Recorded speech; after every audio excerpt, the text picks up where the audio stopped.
Þannig að núna þegar við vitum svolítið hvað internetið er og hvað slóðir geta gert fyrir okkur, þá er kominn tími til þess að fara að heimsækja vefsíður.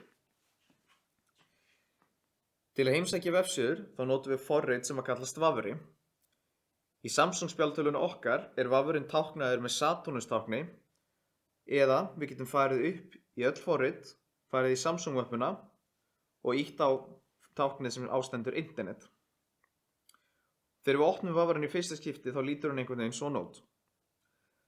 Allar mikilvægustu stillingar vafrans eru efst uppi. Takið eftir stóra textaboxinu efst uppi í miðjunni. Þetta kallast leitastikun okkar og hérna stimplum við inn slóðirnar á vefsíðuna sem við viljum heimsækja.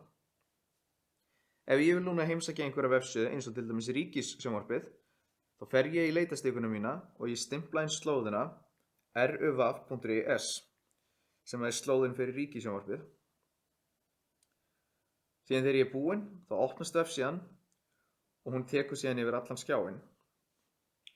Ég get flett upp og niður síðuna og ef ég sé einhverja frétt sem ég finnst áhugaverð, þá einfaldlega ýti ég á fréttina og þá fer ég á undirsíðuna fyrir þessa frétt. Ef ég vil komast tilbaka á síðuna sem ég var á undan þessari síðu, nota ég örvatakkana uppi til vinstri. Þessir örvatakkar fara alltaf með okkur einn tilbaka eða einn áfram og með þessum hætti getum við flett í gegnum vefsíðunar okkar. Ef ég ætla að heimsækja aðra síðu núna, þá ýti ég einfaldlega aftur á leitastökuna, stimpla inn hina vefsíðuna sem ég vil fara á, eins og wikipedia.is. Ýti á opna og nú er ég komin á vefsíðuna mína.